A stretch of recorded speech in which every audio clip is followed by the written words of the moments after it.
사도행전 9장 38절에서 43절입니다.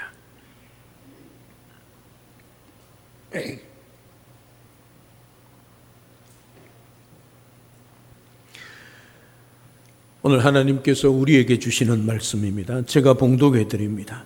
룻다가 요빠에서 가까운지라 제자들이 베드로가 거기 있음을 듣고 두 사람을 보내어 지체 말고 와달라고 간청하여 베드로가 일어나 그들과 함께 가서 이르매 그들이 데리고 다락방에 올라가니 모든 과부가 베드로 곁에 서서 울며 도로가가 그들과 함께 있을 때에 지은 속옷과 겉옷을 다 내보이거늘 베드로가 사람을 다 내보내고 무릎을 꿇고 기도하고 돌이켜 시체를 향하여 이르되 다비다야 일어나라 하니 그가 눈을 떠 베드로를 보고 일어나 앉는지라 베드로가 손을 내밀어 일으키고 성도들과 과부들을 불러들여 그가 살아난 것을 보이니 온 요빠 사람이 알고 많은 사람이 주를 믿더라.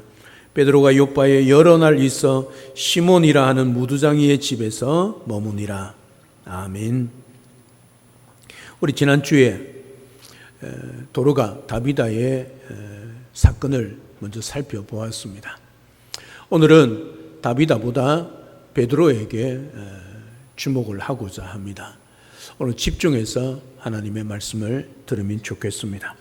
사도행전 9장에 바울 이야기가 나오다가 회심 사건이 나오다가 갑자기 베드로가 등장하는 이야기로 옮겨가는 이유가 무엇일까 하는 거죠. 누가가 이 사도행전 사도들의 복음을 전하는 성령 행전을 기록하면서 정말 중요한 땅끝까지의 복음을 증거하기 위하여 이방인의 사도인 사울을 택하는 것을 보게 되어집니다. 그의 회심 사건을 상세하게 기록합니다. 그리고 세 번이나 사도행전 9장과 22장과 26장에 동일한 회심 사건을 기록하고 있습니다. 그만큼 사도 바울의 인물이 중요하다는 것이지요. 그래서 회심 사건을 기록하고 그가 어떻게 회심했는가, 또 어떻게 주의 복음을 증거했는가 계속해서 기록을 하고 있었습니다. 그런데 갑자기 사도행전 9장 32절에 들어와서 그 사도 바울의 이야기가 이어지는 것이 아니라 9장 32절부터 12장까지 베드로 이야기가 들어오고 있습니다. 지금 한참 복음이 이방 땅으로 사마리아로 건너서 이제 이방으로 향하기 위하여 사도 바울까지 준비가 되어졌습니다. 그러면 우리가 기대하는 내용은 무엇이겠습니까? 아니, 이어져 나와야 할 이야기는 사도행전 13장에부터 나오는 사도 바울의 전도 여행이죠. 예루살렘에서 복음을 전하던 바울이 이제는 이방인에게 나아가서 아시아 지역으로 유럽으로 복음을 전하는 그 이야기가 이어져야 하는데 그 사도행전 13장 이전에 베드로 이야기가 나온다는 사실이죠. 누가가 어떤 의도로 그 사울의 복음 회심과 복음 전하는 그 사이에 베드로의 사건을 기록하고 있을까 하는 것이지요. 이유가 있기 때문에 그렇게 기록하고 있겠지요. 아무렇게나 기록하고 있지 않을 겁니다. 우리가 책을 쓰더라도 글을 쓰더라도 목적을 가지고 의도를 가지고 그렇게 글을 쓰지 않습니까? 누가도 마찬가지이지요. 9장 32절에 베드로가 사방으로 두루 다니며 복음을 전하다가 룻다에 있는 성도들에게 찾아갔다, 방문했다, 그렇게 기록함으로 베드로 이야기가 시작이 되어집니다. 여러분, 그 이유가 뭘까요? 이미 사도 바울의 회심 사건으로 사울이 준비되어져 있습니다. 그래서 사울을 통하여 복음이 이방으로 전해지는 사도행전 13장에 기록된 전도여행, 선교여행 1, 2, 3차 그리고 마지막 로마 전도여행으로 사도행전이 끝나지 않습니까? 그렇게 기록해도 될 것임에도 불구하고 왜 그렇게 기록하고 있느냐는 거죠. 왜 베드로가 등장하고 있는가? 그 이유가 무엇일까 하는 거죠. 두 가지로 요약해 볼 수 있습니다. 먼저 천국 열쇠를 가지고 있는 사람이 베드로이기 때문입니다. 마태복음 16장 19절에 보면 내가 천국 열쇠를 너한테 준다. 내가 땅에서 무엇인지 매면 하늘에서 매일 것이고 내가 땅에서 무엇인지 풀면 하늘에서도 풀릴 것이다. 이렇게 말씀했죠. 우리 주님이 베드로의 신앙 고백 위에 이렇게 말씀하셨습니다. 베드로가 천국 열쇠를 가지고 있었다는 말이죠. 열쇠는 뭐 하는 데 씁니까? 문을 열 때 쓰죠. 그렇지 않습니까? 그러니까 베드로가 하나님의 나라의 문을 여는 열쇠를 가지고 있었기 때문이라는 것이지요. 천국 열쇠를 가졌다는 말씀은 하나님의 나라를 여는 사람이란 뜻입니다. 여러분, 사도행전 2장에 보면 예루살렘에 성령이 임했습니다. 사도들이 모여서 기도하는 가운데 120명 위에 성령이 임했지요. 그래서 그들이 문을 닫고 꽁꽁 숨어있던 그들이 밖으로 나가서 예루살렘 한복판에서 예수 그리스도를 전하고 있지 않습니까? 그 예루살렘의 천국을, 하나님의 나라를 누가 열었습니까? 베드로가 열었습니다. 왜요? 천국 열쇠를 베드로가 가지고 있었기 때문이죠. 여러분, 베드로가 위대해서가 아닙니다. 주님의 약속 때문이지요. 베드로가 하늘 문을 열었습니다. 예루살렘의 하나님의 나라가 베드로를 통해서 열렸다는 말씀입니다. 그리고 사마리아에도 역시 베드로가 그 하나님의 나라를 여는 것을 봅니다. 빌립이 사마리아에 가서 복음을 전하고 있지 않습니까? 하지만 베드로가 내려가서 안수함으로 인해 하늘이 열리고 성령이 내리심으로 인해서 사마리아의 하나님의 나라도 베드로가 열었습니다. 그리고 앞으로 살펴보겠지만 지금 사도행전 9장이지 않습니까? 10장에 가면 이방인 최초의 집단 개종 사건, 고넬료 집에 부흥이 일어납니다. 이걸 가르쳤어요. 제2의 성령 강림이라 그렇게 말하고 있기도 합니다. 여러분, 그 자리에 누가 있었습니까? 베드로가 있었습니다. 예루살렘에도 사마리아에도 그리고 본격적으로 이제 이방에게 복음이 증거되어지는 고넬료 사건, 그 집단적인 회심 사건, 그 고넬료 가정에 임했던 성령 사건을 누가 그 모든 문을 열고 있느냐 하면 베드로였다는 말씀이죠. 베드로가 천국 열쇠를 가지고 있기 때문에 하늘을 여는 자로 주님께서 약속한 자였기 때문에 이제 땅끝을 향하여 복음이 나아가려 하는 이 순간에 베드로의 이름이 등장하고 있다는 사실이죠. 다시 말하면 사도 바울이 이방에 나가서 복음을 전하는 그 모든 복음을 전한 사역 앞에 하나님의 나라 천국의 열쇠를 이방인에도 열어야 하는데 누가 천국의 열쇠를 들고 있다고요? 베드로가. 그래서 베드로가 등장하고 있다는 말씀입니다.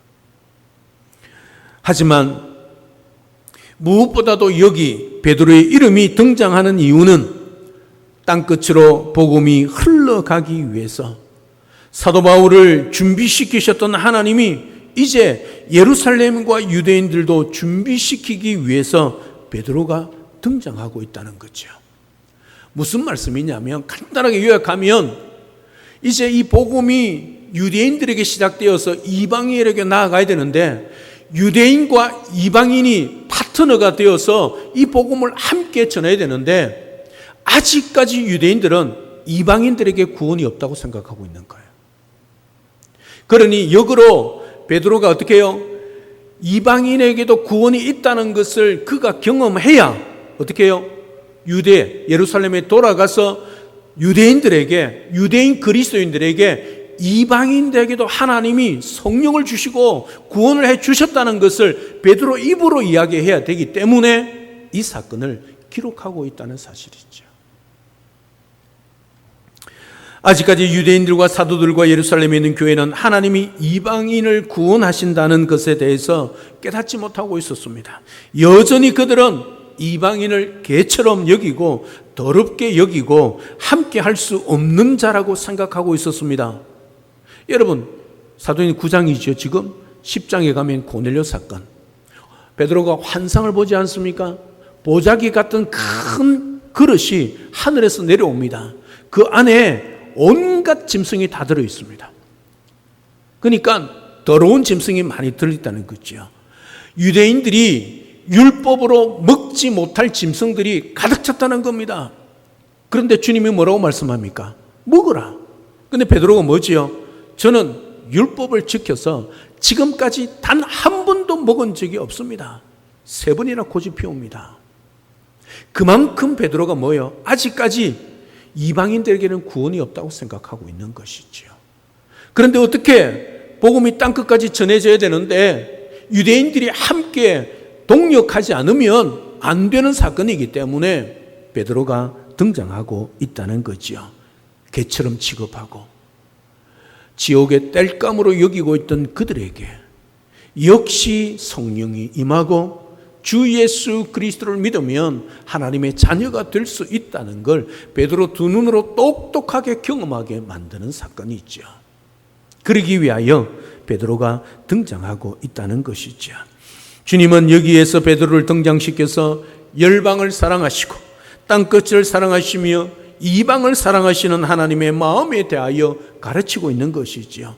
또한 유대인들이 이방인들과 이방인 교회를 형제로 받아들일 수 있도록 준비시키기 위해 지금 여기에 유대인 성도들의 대표격인 베드로가 등장하고 있는 것이죠. 자, 그러면 베드로가 왜 등장하는가? 이제 이유를 알았습니다.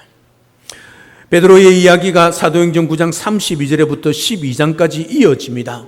이 12장까지 이어지는 베드로의 이름이 시작되고 있는 이 지점에서 두 가지 놀라운 기적이 일어납니다.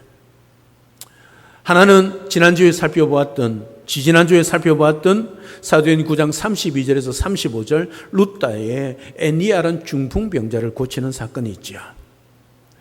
여러분, 중풍병자를 고치는 베드로가 고쳤습니다. 누구하고 겹쳐지지요? 그 사건을 딱 보면 누구가 떠오르지요? 예수님. 그렇지 않습니까? 역시 오늘 사도행전 9장 36절부터 42절에 욥바에서 다비다가 죽었다가 살아난 기적이 누구가 겹쳐집니까? 누가 떠오르지요? 예수님이 떠오르지 않습니까? 사도행전 저자가 누굽니까? 누가입니다. 누가가 또 어떤 책을 기록했습니까? 누가복음을 기록했습니다. 누가복음에서 예수님이 행했던 그 모습을 베드로를 통해서 그대로 겹쳐서 보여주고 있다는 사실이죠. 그러면 왜 누가가 그렇게 기록하고 예수님을 겹쳐서 보여주고 있을까 하는 거죠. 오늘 본문은 다비다가 살아난 그 사건보다 이 사건을 통하여 무엇을 우리에게 가르쳐 주고자 하는가, 그걸 살펴보고자 하는 겁니다. 첫째, 예수님이 계속 역사하신다는 것을 보여주기 위함입니다. 이 기적 사건을 통해 본문은 여전히 예수님이 역사하신다는 것을 보여주고 있습니다. 예수님은 이미 승천하셔서 하나님 보좌 우편에 앉아 계십니다. 그럼에도 불구하고 여전히 주님의 몸된 교회와 성도들과 또 주를 찾고 믿는 자들에게 역사하고 있는 그런 주님이란 것을 보여주고 있다는 거죠. 베드로가 욥바에 가서 죽은 다비다를 살리는 기적을 일으킵니다. 하나님은 이 베드로를 통해서 일어난 기적이 예수 그리스도가 지금도 역사하신다는 사실을 그 당시 그들이 또한 오늘날 우리가 주목해 보기를 원하고 있는 겁니다. 지금 베드로의 기적을 통해서 우리는 무엇을 보게 됩니까? 베드로를 통해서 예수 그리스도의 모습을 그대로 다시 그 역사를 보게 되는 것이죠. 다비다 여인을 살리는 사건도 누가복음 8장 49절 이하에 보면 회당장 야이로의 딸이 죽었는데 주님이 다시 살리는 사건이 기록되어 있습니다. 누가복음과 사도행전의 동일한 저자인 누가가 누가복음에서는 예수님을 통해서 죽은 자를 다시 살리신 사건을 사도행전에서는 베드로를 통해서 똑같은 일을 마치 병행 대꾸처럼 기록하고 있다는 것이죠. 다른 것 없습니다. 그때 예수님이 친히 기적을 베푸셨다면 지금은 사도인 베드로를 통해서 예수님이 여전히 역사하고 있다는 것, 그것을 보여주고 있는 것이죠. 사랑 여러분, 베드로가 기적을 행했습니다. 베드로가 능력이 있어 베드로의 이름으로 다비다를 살리셨습니까? 그렇지 않습니다. 여전히 죽은 자를 살리시는 생명의 주인은 우리 주 예수 그리스도라는 사실이죠. 역시 지금 우리 시대도 마찬가지입니다. 치유하려는 하는 사람이든 누구들 한 사람이든 간에 치유받는 사람은 그 사람의 능력이 아니라 지금도 살아 역사하시는 예수 그리스도 이름으로 기적이 일어난다는 사실이죠. 오늘 우리가 누구를 믿고 누구를 섬기며 누구를 사랑하며 살아가고 있습니까? 이 예수 그리스도입니다. 이 땅에 오셔서 구원 역사를 펼쳐내시고 기적을 베푸셨던 그 주님이 사도시대에 베드로를 통해 사도를 통해 제자들을 통해 그 기적을 이어가셨습니다.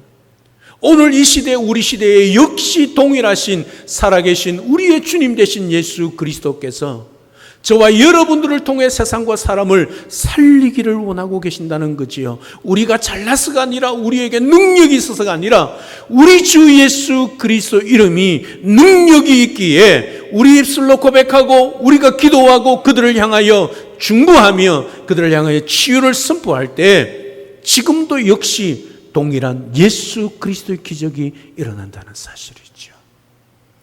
이것을 보여주기 위하여 오늘 기적 사건을 누가가 기록하고 있다는 것이죠. 누가복음 8장 54절에 보면 예수님께서 야이로의 딸에게 죽은 야이로의 딸에게 뭐라고 선포합니까? 아이야 일어나라 그렇게 말합니다. 달리다 쿵 하셨죠. 쿵이 뭡니까? 일어나라는 뜻입니다. 오늘 본문에 보십시오. 베드로가 다비다를 향하여 뭐라고 합니까? 다비다야 일어나라 선포하고 있지 않습니까? 누가 선포합니까? 베드로가 선포합니다. 그런데 역사는 누가 하십니까? 우리 주님이 하시는 거죠. 사랑 여러분, 우리가 이 세상과 사람들을 향하여 예수 믿으라, 그리고 그들을 향하여 우리가 기도하며 치유를 선포할 때 우리 입술에 부족한 우리 입술로 선포하지만 역사는 누가 하시느냐 하면 우리 주님이 역사하신다는 사실이죠. 그래서 기적이 일어난다는 것이지요. 그래서 우리에게 필요한 것은 뭐냐면 그 예수 그리스도, 예수님이 친히 이 땅에 오셔서 기적을 베푸셨고 베드로를 통해서 기적을 행하셨던 것처럼 오늘 우리에게도 역사하신다는 사실이죠. 그래서 우리에게 필요한 것은 믿음입니다. 동일한 그 예수님이 오늘 나를 통하여 이 세상과 사람을 살리는 기적의 역사를 일으킨다는 그 믿음 말입니다. 그 믿음으로 예수 그리스도 이름으로 선포할 때 병든 자가 고침을 받고 아픈 상처가 치유되어지며 절망하는 사람이 소망을 가지게 된다는 사실이죠. 오늘 그 사건을 우리에게 보여주고 있는 것입니다. 사랑 여러분, 우리가 이 예수님을 믿고 있습니다. 베드로가 이 예수님을 믿었습니다. 그리고 그의 사도로서 다비다를 살려내었습니다. 역시 우리가 영동 땅에 있는 죽은 영혼들, 지금도 지옥으로 향하여 달려가고 있는 영혼들을 향하여 예수 그리스도 이름으로 선포해야 하지 않겠습니까? 내가 그 예수 그리스도를 믿고 있습니다. 그 믿음으로 선포할 때에 우리의 입술로 선포되어진 그 예수 그리스도 이름의 능력이 세상과 사람들에게 나타나게 된다는 사실이죠. 여러분, 예수 그리스도를 믿고 있지 않습니까? 나를 살리셨고 죽은 자도 살리시는 그 예수님의 능력을 우리가 믿고 있지 않습니까? 그 예수 그리스도를 믿음으로 말미암아 우리가 하나님의 자녀가 되었고 천국 백성이 되었고 지금 죽어도 천국 가게 되었다는 사실이죠. 동시에 그 예수 그리스도를 믿는 자로서 아직까지도 예수 그리스도를 믿고 있지 아니하는 우리 가정의 이 영동 땅에 우리가 만나는 영역 가운데 그 사람들에게 예수 그리스도 이름으로 선포하고 복음을 전할 뿐만 아니라 상한 영혼들을 치유하고 절망 가운데 있는 영혼들을, 사망의 그늘에 앉아있는 영혼들을 소망 가운데 나올 수 있도록 만들기 위하여 오늘 우리를 이 자리에 있게 하셨다는 사실이죠. 베드로가 그 예수님의 이름으로 다비다야 일어나라 했을 때에 기적이 일어난 것처럼 여러분들이 믿고 있는, 우리가 믿고 있는 예수 그리스도 이름으로 세상을 향하여 사람들을 향하여 선포하십시오. 그들을 향하여 예수 그리스도 이름으로 선포할 때 주 예수 그리스도를 믿으라, 그러하면 너와 내 집이 구원을 얻으리라, 그렇게 선포할 때에 그 영혼이, 죽은 영혼이 살아날 것이고, 절망 가운데 있는 영혼들이, 사망의 그늘에 앉아 고통하는 영혼들이 소망 가운데, 빛 가운데로 나오는 역사가 일어날 것입니다. 여러분의 삶 가운데 여러분들이 믿고 있는 예수 그리스도 이름으로 담대히 선포하십시오. 그리고 그들을 치유하시고 회복시키시고, 우리만 믿고 천국 갈 것이 아니라 그들 또한 주님 앞으로 인도하여 천국 백성으로 삼아가고 하나님께 영광 올려드릴 때에 하나님이 기뻐서, 우리 주님이 기뻐서 천국 보좌에서 일어서서 그 영혼을 맞이하는 그 영광스러운 모습을 기억하며, 오늘도 우리가 살아가는 삶의 영역 속에 예수 그리스도의 이름을 담대히 선포할 수 있는, 그래야 세상과 사람을 살려갈 수 있는 우리 모두가 될 수 있기를 우리 주님의 이름으로 축복합니다. 두 번째, 예수님이 지금도 죄를 사하시고 사망을 몰아내신다는 것을 보여주기 위함입니다. 베드로가 능력 있어서가 그리했다 말씀드리지 않았습니다. 우리 주 예수 그리스도가 생명의 주권자이시고 생명 그 자체이시기에, 영생이시기에 베드로를 통하여 역시 사망을 몰아내시고 생명을 주시면서 역사하신다는 것을 보여주고 있지요. 사랑 여러분, 이미 저와 여러분들은 죽었던 영혼들입니다. 죽었던 우리들입니다. 예수 그리스도를 믿음으로 말미암아 우리가 다시 살아나지 않았습니까? 여러분, 지금 세상 가운데 예수를 믿지 않은 사람들, 살아있는 것 같지만 이미 죽은 영혼들 아닙니까? 죽었다는 말은 무슨 말입니까? 악한 영의 세력 사탄 마귀의 자식이 되어 있다는 말이죠. 여러분들이 좋아하고 여러분이 사랑하는 사람, 아직까지 예수 그리스도를 믿고 있지 않다는 것은 무슨 말입니까? 죽은 영혼이죠. 지옥 백성이란 말입니다. 거기서 건져내어야 하지 않겠습니까?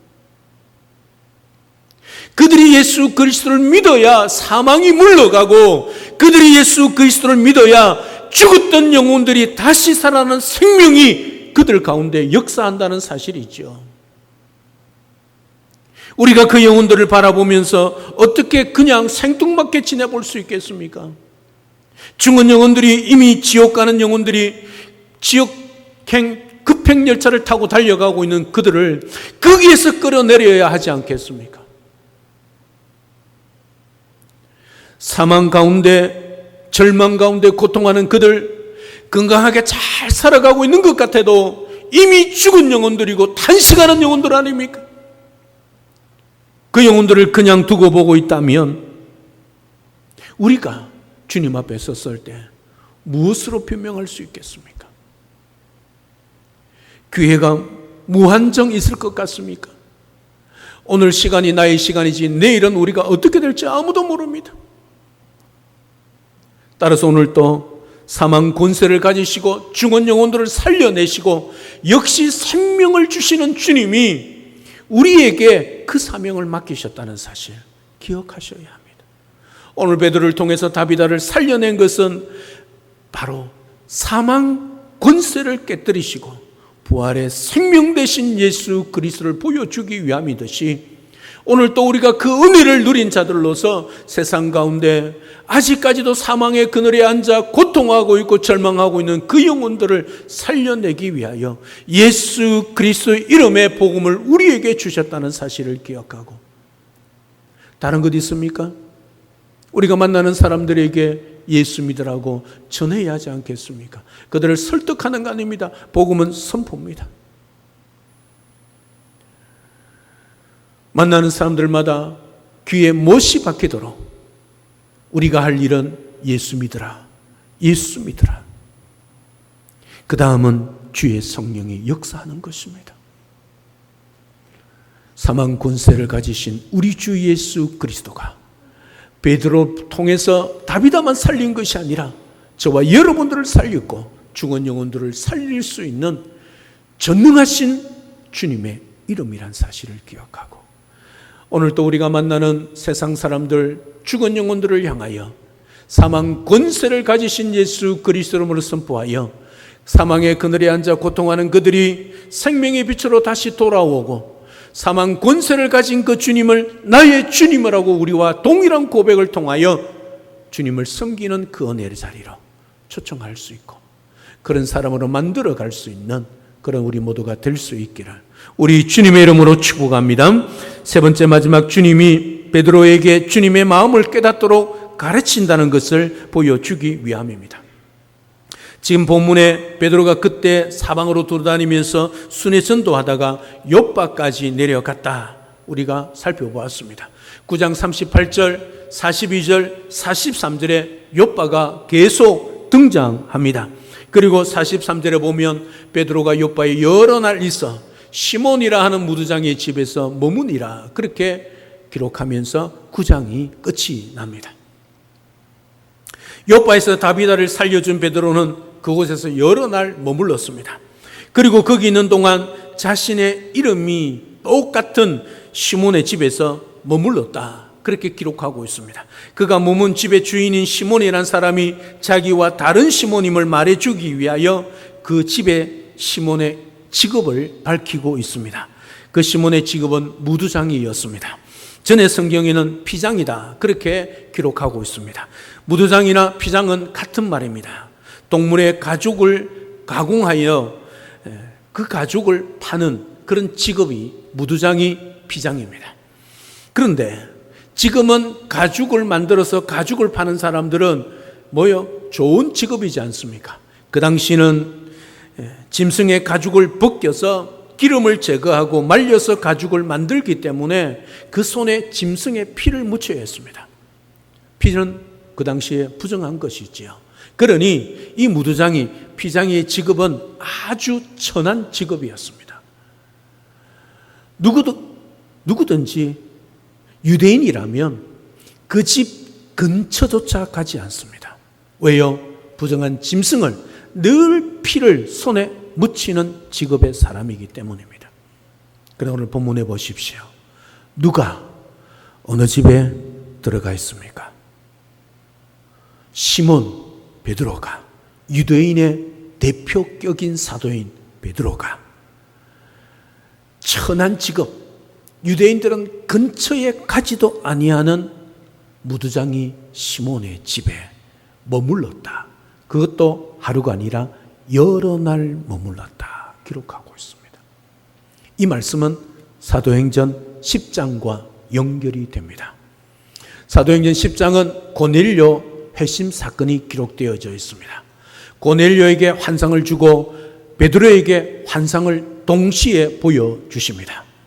그때의 고넬료에게 뭐라고 말씀을 하냐면 지금 시몬 베드로가 시몬 무두장의 집에 머물러 있으니까 너는 욥바에 내려가서 베드로를 청해라 그렇게 말씀합니다. 왜 그랬을까 하는 것이죠. 여러분, 베드로가 나중에 이것과 그리고 고넬료의 집에 간 사건 때문에 예루살렘에 갔을 때 다른 사도들에게 굉장히 질타를 당합니다. 네가 그래도 네가 예수님의 수제자를 할 수 있느냐? 네가 어떻게 너의 거룩성을 더럽히고 있는가? 그렇게 질타를 당했다는 말씀이죠. 왜 그랬을까 하는 것이죠. 아까 말씀드렸죠. 초두에 이 베드로의 입에서 이방인에게도 구원이 있다는 것을 예루살렘에 있는 사도들과 유대인 성도들에게 어떻게 해요? 알려줘야 하기 때문이죠. 그래서 베드로가 질타를 당하면서도 이야기하지요. 내가 한 것 아니다. 하나님이 우리에게 임했던 성령이 동일하게 그들에게도 임했다. 그러면 그들 또한 역시 예수 그리스도를 믿는 자녀가 아니냐. 그렇게 고백함으로 예루살렘에 있는 사도들이 또 다른 사도들과 성도들이 인정하게 되는 사건이 사도행전 12장에 기록되어져 있습니다. 얼마나 놀라운 사건입니까? 오늘 피장이 무두장이의 집에 머물렀다는 것은 그가 좋아서 머물렀다는 것이 아니지요. 어떻게 보면 성령이 인도해서 거기에 머물게 하셨다는 사실입니다. 무두장이 시몬이 어떤 사람이라고 말씀드렸습니까? 많은 사람들에게 천한 직업이기 때문에 냄새나고 피냄새나고 가죽 냄새나고 썩은 고기 냄새나기 때문에 사람들이 싫어하는 그런 집에 지금 베드로가 들어갔다는 사실이죠. 여러분, 유대인들이 얼마나 하나님의 선민한 것, 자부심을 가지고 있는 것 아시지요? 지금 이스라엘과 또 다른 나라들이 전쟁하고 있는 거 다른 거 아닙니다. 종교 전쟁입니다. 이삭 후예와 이스마엘 후예들의 전쟁입니다. 여러분, 이스라엘이 그에게 선민이라는 그 사상 때문에 미국 말 듣던가요? 안 듣습니다. 왜요? 그들은 성전입니다. 거룩한 전쟁입니다. 그만큼 유대인들은 자부심이 강합니다. 하물며 그 당시는 어땠겠습니까? 그런 베드로가 무두장이 시몬의 집에 머물렀다. 무엇을 보여주고 있습니까? 우리 하나님의 사랑은 신분, 천하고 귀하거나 그 사람과 구별하지 않는 모습을 보여주기 위함입니다. 사랑하는 여러분, 하나님께서는 그런 차별이 없이 모든 사람을 만나주시고 함께 하시고 은혜를 베푸시는 분이란 것을 미리 보여주기 위함입니다. 그런 하나님이시기 때문에 오늘 저와 여러분들이 오늘 이 자리에 앉아 있는 겁니다. 잘난 사람, 똑똑한 사람, 부자나 권력가만 인정했었다면 우리는 하나님을 만날 만한 사람들이 아니지요. 이 자리에 앉을 수 있는 자격이 있는 자가 아닙니다. 하나님께서는 오히려 그런 낮고 천한 사람들의 편이 되어주시고 더 쉽게 하나님을 만날 수 있게 해주셨기 때문에 오늘 저와 여러분들이 이 자리에 앉아 있는 것이지요. 하나님께서 구원 역사를 진행하시고 하나님의 백성들을 구원하시는 일을 보면 얼마나 감사한지 모릅니다. 부족한 사람, 연약한 사람, 가지지 못한 가난한 사람이 예수님을 더 잘 믿을 수 있도록 해 주셨다는 사실이죠. 힘 있는 사람이 그 힘을 이용해서 차지하는 것이 아닙니다. 돈 많은 사람이 그 돈을 이용해서 차지하는 것도 아닙니다. 머리 좋은 사람, 공부를 많이 한 사람이 그 지식으로 차지하는 것도 아닙니다. 반대로 힘없는 사람, 돈 없는 사람, 똑똑하지 않는 사람이라 해도 오직 믿음으로 차지할 수 있게 해 주셨다는 사실이죠. 그래서 오늘 우리가 그 믿음으로 이 자리에 앉아 있는 것입니다. 사랑하는 여러분, 하나님께서 베드로를 통하여 죽었던 다비다를 다시 살려주셨습니다. 다비다를 다시 살려줄 수 있는 전능하신 주님께서 그 능력으로 우리를 억압하지 않으시고 오히려 그 능력으로 우리에게 은혜를 베푸셨습니다. 부족한 사람들이 하나님의 은혜의 사랑으로 귀한 신분이 되게 해주셨습니다.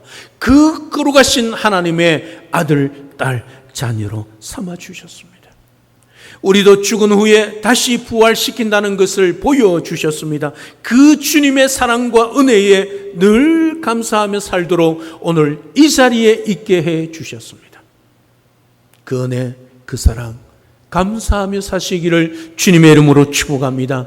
그런 하나님의 은혜와 사랑을 받은 자로 살아가는 자가 바로 저와 여러분들입니다. 이거는 존재입니다. 존재. 우리가 가진 것으로 만족하는 것이 아니라 존재로 만족하는 자로 불러주셨다는 거지요.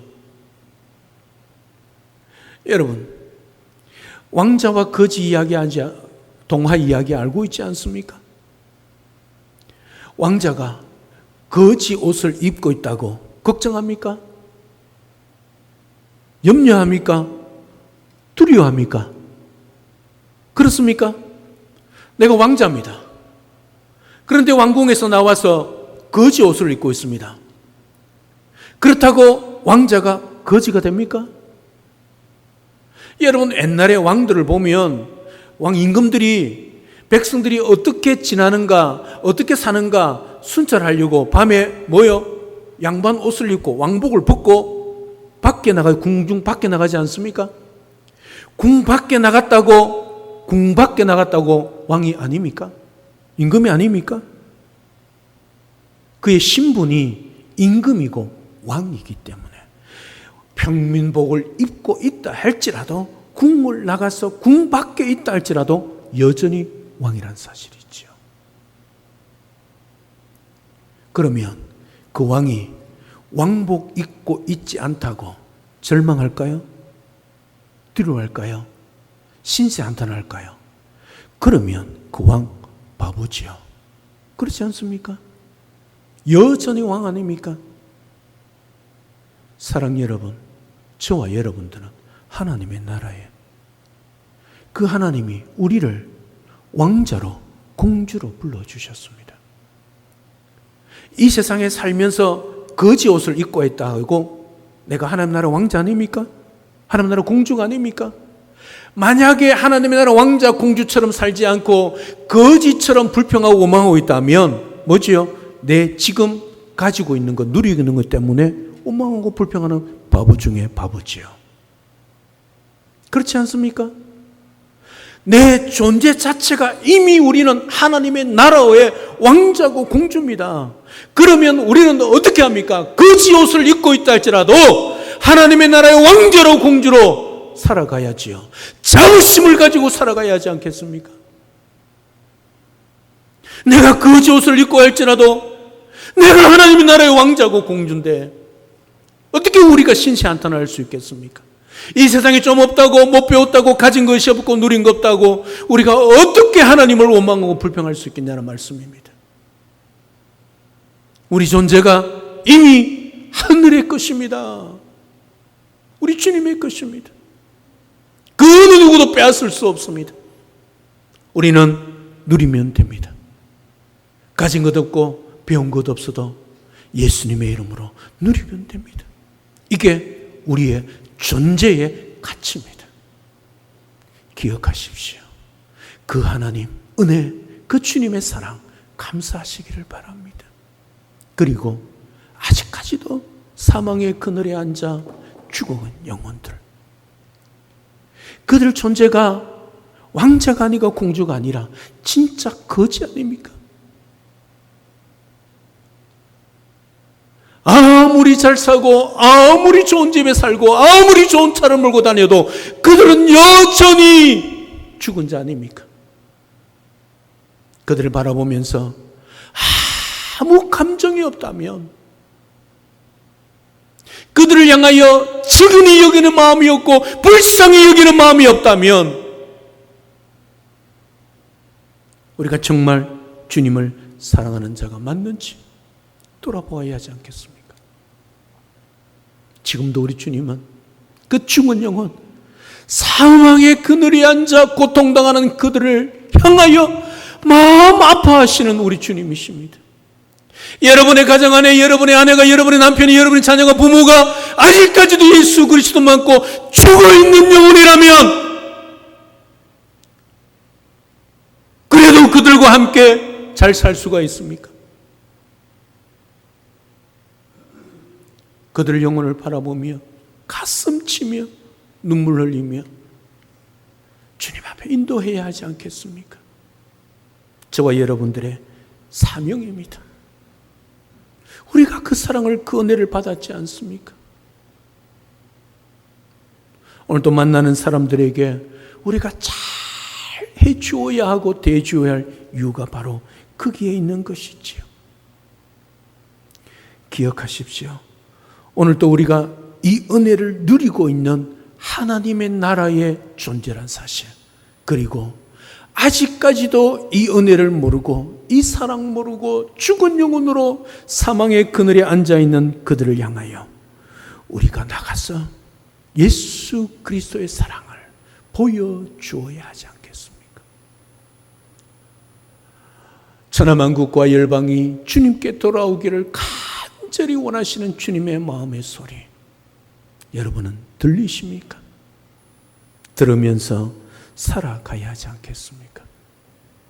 오늘도 우리에게 맡기신 사명이요, 주님이 그들을 향하여 바라보시는 그 마음, 그 눈으로 세상의 사람들을 바라보고 그들을 향하여 달려가며 그들에게 주님의 사랑을 나누어 줄 수 있는 그런 진실한 하늘의 백성, 하나님의 나라의 자녀, 하나님의 나라의 공주, 왕자로 그렇게 살아가는 우리 모두가 될 수 있기를 우리 주 예수 그리스도 이름으로 축복합니다.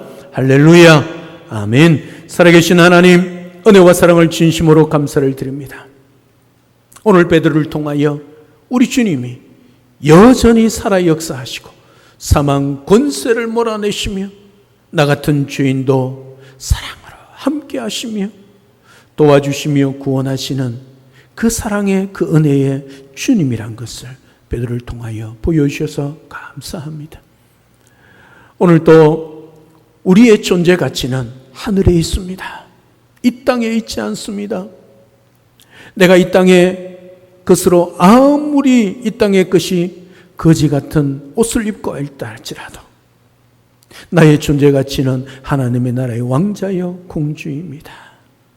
이 사실을 기억하고 당당하게 예수 그리스도로 말미암아 은혜 가운데 감사하며 살아가는 우리 모두가 되게 하여 주옵소서. 또한 죽은 영혼들을 향한 우리의 마음이 주님의 마음이 되게 하옵소서. 사망의 그늘에 앉아 고통당하고 있는 그들을 향하여 주님이 아파하듯이 우리도 그들을 향하여 아파하며 또 복음을 전하며 우리 주 예수 그리스도 이름의 능력으로 그들을 회복시키고 치유하며 또 하나님의 나라의 자녀로 삼아갈 수 있는 복된 우리 모두가 될 수 있도록 축복하여 주시옵소서. 감사를 드리며 예수님 이름으로 기도드리옵나이다. 아멘.